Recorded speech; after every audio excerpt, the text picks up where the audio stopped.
So turning the page, what I'd like you to do is exactly what we did on the front. This time I want you to start by putting in your information, reading the story, figuring out what X and Y could be based on your grid, and trying to solve this on your own, and then come back to check your work with mine. We can compare. So at this time, pause the video, fill in everything that you can, and then unpause to see if we match.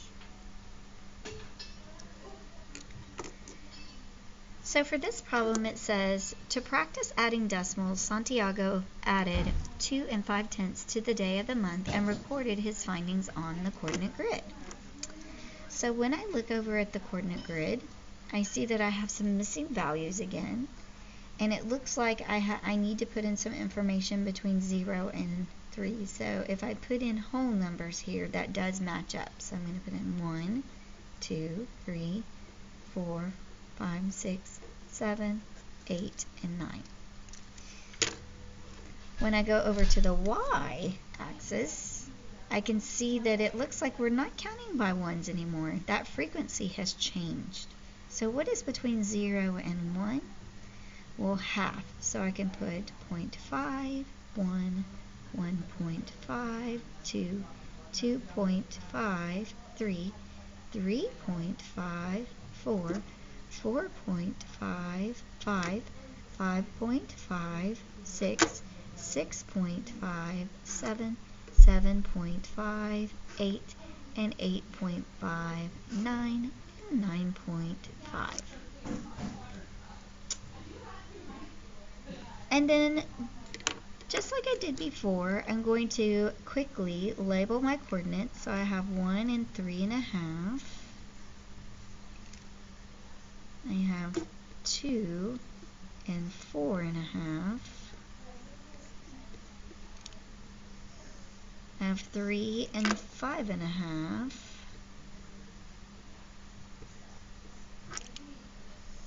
4 and 6.5. 5 and 7.5. Alright, and I can use that information to quickly fill in my table.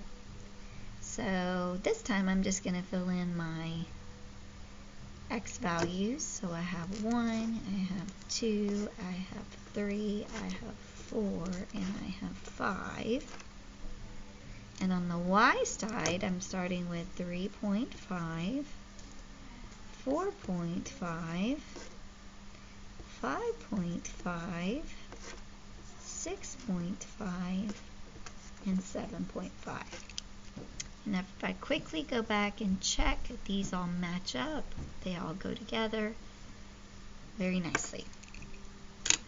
Alright, so this is just like yesterday when we were given a table completed, and again, we have to find what is the rule.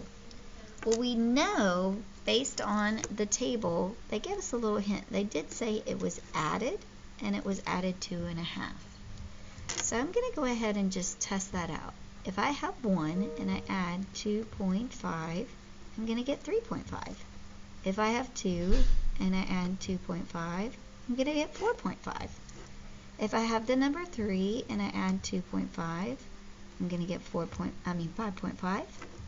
If I have the number 4 and I add 2.5, I will get 6.5.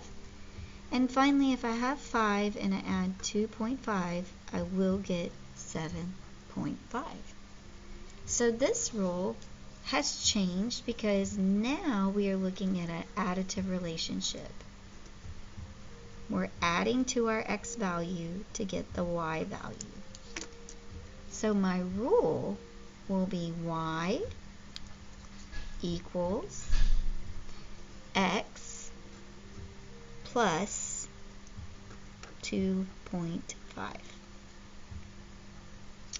And so if I substitute to find my Y value, if I substitute 0 for X and I add 2.5 to that, what would be my Y value? That's right. Your Y value is going to be 2.5. 2.5. And just like we did on the previous page, we want to put that on our grid. So I'm going to go across 0, I'm going to go up to 2.5, and I'm going to make a dot. And now I'm going to consider connecting these dots just like this. And I notice that this does not pass through the origin. So in fact, there is something to notice, that when we have additive relationships do not pass through the origin.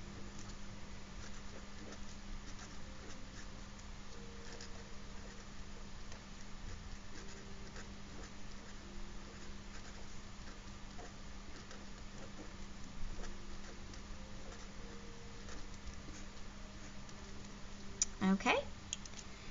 So you probably want to hang on to this paper. It's a good resource to just kind of go back and see how we write a rule, how we look at relationships, how we can use the table to help us. And I think a great place to store this would be in your blue folder.